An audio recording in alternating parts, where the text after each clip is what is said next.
Hello.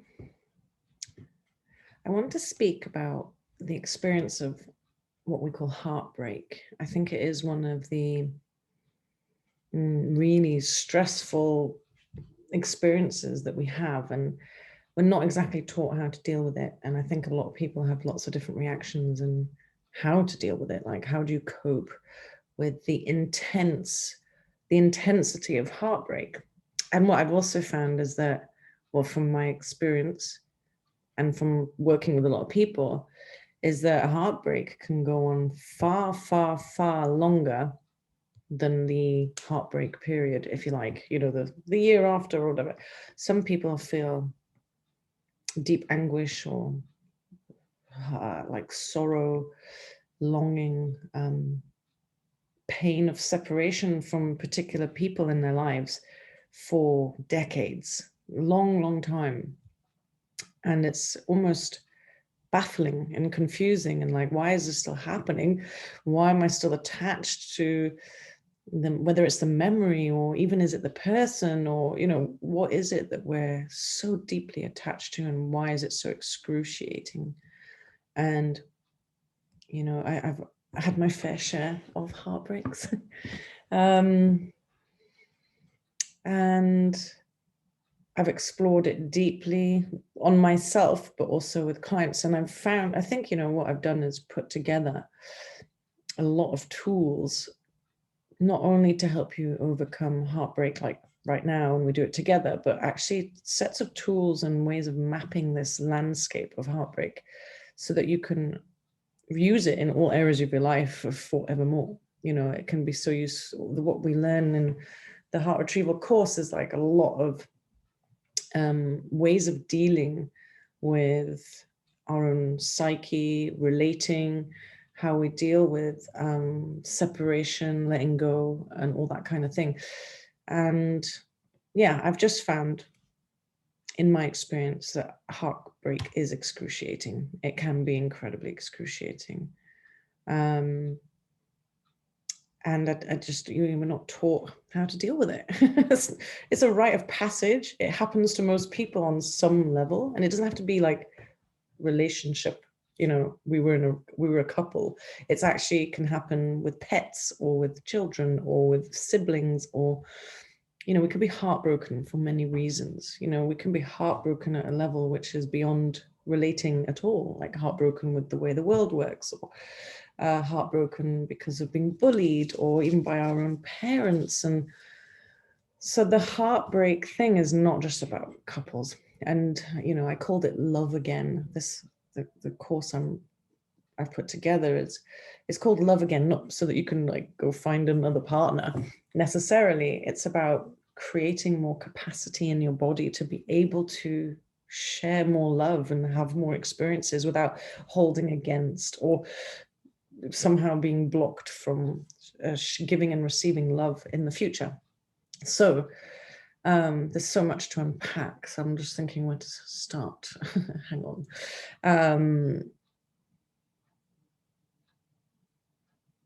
So there's lots of things that I've found that mean that falling in love again is difficult, or feeling love becomes like a diminishing capacity over time. One of them, the one that made me create heart retrieval in the first place, which is basically it's like a session I created using kinesiology to withdraw your heart threads back to you from where you have thrown them around and dissipated them, or people have taken them, or what the experience I had that meant that it was such a big deal for me was I was attached to someone else's heart threads for 13 years. Neither of us knew that that's what was going on until we met again and discussed, like, wow, what has been going on?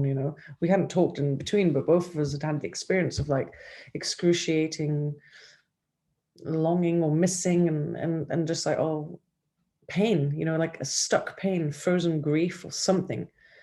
It was a proper Romeo Juliet, like ripped apart when we were in love sort of thing, and a lot of loss. But for me, it was just incredible that it was like maybe a trauma response, but on a more energetic level, which is like what I like to explore and being able to map, was that, yeah, our heart threads were attached to each other for lots of different reasons. And being able to to untangle and withdraw them, it took a bit of time, but it's been a beautiful experience and learning of like freedom. And that pain that was stuck and frozen for 13 years isn't there anymore. It hasn't been for a couple of years. And that's just such relief. It's like, oh, I wish you the best. I wish you all the love in the world. You know, it's a beautiful thing. It's not like I've erased my memories and it's all forgotten. It's more like, oh, I've got peace in my heart about that now. Whereas before I couldn't find it. And also what I found was I kept getting into relationships that are maybe not good for me when I do it in percentages, but a huge percentage of my heart threads were attached to this particular person and then others too, which meant I had like a diminished capacity to have room for some other people, like future partners or relationships. And also what I could share was diminished because most of it was still attached to this old story. So I don't know if this will speak to some of you about why certain heartbreaks seem to not heal. It's like something there that's always there and it's painful. I would remember, just very randomly a song or someone, and I hear something or a memory pops in and I'd just be like driving and like tears streaming down my face. And I'm like, what? Like, why? So it was me creating heart retrieval was a necessity. And I only found out through my own explorations and creations and figuring out how to reclaim myself and my sovereignty in my heart so that I was free to move on and create a different life for myself. So that's where heart retrieval came from in the first place. And, some of my exploring around heartbreak, but there's lots of other things I've discovered from creating those sessions and doing hundreds of them with people. It's been the most exquisite privilege. I mean, an unbelievable privilege to listen and listen to people's love stories, heartbreak stories. And they're not all about partners, like I said, it's friendships and all sorts. And I've been able to map more and more of this realm of the heart and how we relate on this kind of energetic perspective. And yes, there's a lot of those stories where your heart threads are attached to someone else, but a lot of the time, our heart threads are not attached to that person that we left, but because of the wounds that we experienced in the separation from that person. Maybe it was a traumatic breakup and not very pretty, and it, caused trauma and like, oh my God. And then there's like a bit of frozen grief about that thing happening. And there's even when breakups are traumatic, you can write into your system like, we are never having a relationship again because it leads to this. So then there's like you blocking meeting people, being visible to certain people. There's so much to this. But then there's the heart threads aren't attached to another person like my story, but are attached to the core wounds that we hold from childhood or relating and, how we were parented or how we access our needs being met and being loved, our safety mechanisms, security mechanisms, our attachment styles. That's where the heart threads are. They're like stuck in a pocket of consciousness that's reliving these traumas. So for example, let me think of an example. I'm going to make one up.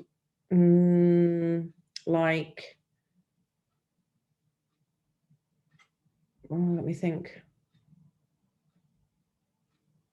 Oh God, I can't even think of one now. I don't want to like be all too personal and stuff. Well, just okay,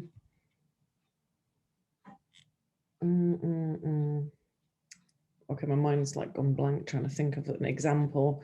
But basically, let's say you have oh God, let me can't think of one. Maybe one will come. But my extrapolating has found that our core wounds, so if we have like a core wound of abandonment or rejection or betrayal, that's something that keeps coming back to us and we keep re-experiencing, and it's like awful, like really bad. You feel completely destabilized in grief and pain and all that kind of thing, that some of your heart threads are attached to those core wounds rather than that person. So it's like hitting on a core wound rather than a deep attachment to a past relationship. I hope that makes sense. An example would help, but I can't think of one right now. I should have thought of one before. Maybe I'll write one down after. So in drawing back your heart threads from relationships or experiences, pockets of consciousness and trauma, means that you have more and more energy in your body, more and more space in your body to have new experiences. But you're also, you're freeing yourself from other people's stuff as well. I found that when people are attached to other people's heart threads, that you might be having thoughts and feelings and behaviors that aren't even your own. You know, your bucket list is like half not yours. Sometimes you may be feeling uneasy because you're feeling someone else's stuff. So it's kind of messy. And so having a heart retrieval is really all about sovereignty in a way as well, like owning your own energy, being in your own energy, alchemizing pains and core wounding that you've been living with all your life, and realizing that you don't have to live like that forever. A lot of the pain and trauma trapped in our body is a story that is being told by the body. But actually, that's the body would like to change chapter. It'd like to move on. It doesn't want to stay frozen on the same chapter again and again. So it's like moving the energy along to change the story and to a new, fresh story. And heart retrieval is really an opportunity to do that. I mean, it's these sessions were like 2 hours, 2.5 hours long. And now I've created a 6-week course. And these courses I've been creating, the Visibility Gateway and Heart Retrieval, these courses are really my life's work. Things that I've done in my, I've calculated over 10,000 hours of one-to-one, aura transformations and kinesiology work and energy work. And, that's a lot of me experiencing, witnessing people's stories, but also I feel like I've really developed ways to help alchemize and transmute those stuck energies or those painful situations. And also, but coming from a place of understanding, like allowing our mind and our hearts and our bodies to understand why this thing was happening, so that we can move on. Because I think when we don't understand, and the world is far more complicated energetically than we've been taught, at school or in basic psychology or something. So I like going that little bit deeper, like the beyond the surface of, the real kind of quantum energetics of what happens to our heart when we're heartbroken and all that kind of thing. So this 6-week course is not just like, oh, we're going to heal from some heartbreak and pull your heart threads back. That we can do in a solo heart retrieval. This is more a mapping of your consciousness and your inner world that will give you the areas and empowerment to start affecting how you respond to traumatic situations, to your core wounds being poked. If a friend betrays you, you'll be like, whoa, okay, I know what to do now. We're mapping out areas of your consciousness that you can visit time and time again. We look at forgiveness ceremonies. I take you to your higher dimensional council, where you can feel the deepest sense of love and belonging that you've ever experienced for yourself, not from someone else. We work with the masculine and feminine, and that divine union within, not outside, but within. We're looking at the grief temples, going deep, deep down to the place where it's okay to let the tears flow and feel the pain so they can move through you. It's a beautiful place, but it's a hard place to access if you're afraid of it. And then we also go to a place of deep, deep rest. So yeah, we're mapping out all these, the inner child work as well, working with the mother-father energies. So we do so much around. It's really packed we do a lot in a short space of time. And it just means that you have the tools to work with heartbreak, loss, betrayal, abandonment, rejection, boundaries, protection, and love at a cellular level within you. And this is like an overshare, possibly, but I think it's important. I don't know how you'll receive it. It's like kind of breaking my own boundary a little bit.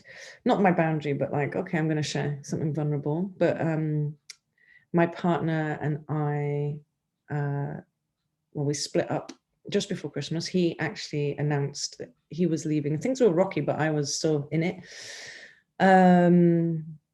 trying.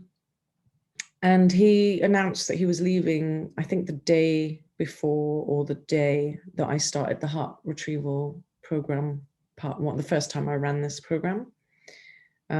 He decided that he told me he was leaving the day that I started the course. So you can imagine, you know, it doesn't matter how good you are at this stuff. Heartbreak is an honored time of no time. So it was all a bit of a blur. And I was delivering all the course live. And so, you know, it's like quite a lot of pressure. You know, I want to do well and all that kind of thing. But I actually think that happening. So, you know, so from that moment in the course, the heart retrieval course number 1, week 1, you know, started on that day. And then week 3 was when we did the actual heart retrieval, where I did a group heart retrieval with the kinesiology work. We're drawing in our heart threads. And that's the day that he left the house with all his stuff. It was just insane. I couldn't believe the kind of cosmic irony of it. Like, what the hell? But I also know, you know, I know myself from 7 years of intense energy work. I have, you know, I'm a spiritual warrior. I have dragged myself out of near-death type experiences and, you know, death of my ego, but also I'm going to change my life completely, and, you know, drawing my life force from deeply fragmented places. So, you know, I have a lot of energy and power, and I was able to deliver and do what I had to do. But yeah, it was intense and like, wow. And I was like, well, am I going to have to like re-record the whole thing? You know, like that kind of thing. And I might do. I am going to watch it all back, but I think there was something deeply powerful about me being in a heartbreak situation whilst delivering how to heal from heartbreak. The proof is in the pudding. And I muscle tested myself after the whole thing and went like, okay, so I know that it helped me overcome the heartbreak and feel at peace with what was happening and be able to let him go with love and to deal with it in a graceful way and to allow myself the space of grief and forgiveness and compassion and work with my scared bits and my sad bits and all that kind of thing. And actually it was a miraculous kind of recovery. And I asked my body, like, how much like did this actually help me overcome from the heartbreak? And it said 170 times faster to deal with this heartbreak in an honorable way. So I feel clean and clear and okay. And I put that down to like, I just said like, so it's like 170 days faster instead of going through 170 days of like, what's going on? Because it's sad. It's not a nice experience. It was like, whoa, you know, I managed to do so much of the healing in that 4 or 5 weeks or whatever it was at the time. So the course now is 6 weeks. It's called Love Again. I've explained why it's called Love Again. Make room to love again. It's a heart retrieval, like a soul retrieval, but for the heart, so that you can operate from a whole heart again. And I've mentioned that it's like mapping your inner landscape so that you are able to know this alchemy. It's me teaching you the alchemy that has saved me many, many times. And yeah, I'm keeping it so small, 6 minimum to 9 max, just to keep it intimate and small. And I've extended it to be 6 weeks long. And there are going to be kinesiology, group kinesiology, leap kinesiology sessions every week of 2 hours. That is powerful magic that we do together. Then there are these 4 guided meditations which map all these areas, and people said that they were really, you know, incredible, life-changing, amazing, you know, like meeting your higher dimensional counsel, being able to forgive someone that's betrayed you 20 years ago and it still hurts, you know, that stuff is life-changing and priceless skill to have. And then there's some group calls and all the content stuff, which explains how all this works and functions, and, you know, the actual heart retrieval itself. So I can't wait to invite you. The sun's going down. I'm going to actually stop now because I'll disappear. Yeah, so it's my deepest and greatest honor. And you know, I just love doing this work, and I'm loving the group work, and the group energy work is beautiful. And yeah, it really is like everything I've learned. I'm trying to share as much as what I've learned as possible in my courses. Like the visibility gateway is becoming, you know, it's gone from 5 weeks, intense 5 weeks, to 7 weeks. I'm adding a few things. I'm getting help. I've got a team. It's just going to build and build and build. So I'm loving life at the moment, and I'm very grateful for this work. And just reach out, ask me questions. I know that the event page that I made for Love Again Heart Retrieval says it's a free event. I couldn't change that. It's not a free event. You're getting a lot of one-to-one, you know, live time with me, plus teaching, plus the kinesiology and all that. So it's not free, but give me a message and we can discuss how much it is and what we can do with that. And if it's right for you, because I need the group to be, you know, a responsible, grounded group that work well together, that can self-soothe, you know, that you can, you know, you've done some energy work, you understand powerful energy work, that you can hold your energy in a group setting, and you know, that you're really ready to be proactive and make things happen, not expect anyone else to, but really work on learning these skills for your own well-being. So anyway, lots of love. Looking forward to hearing from you. Bye.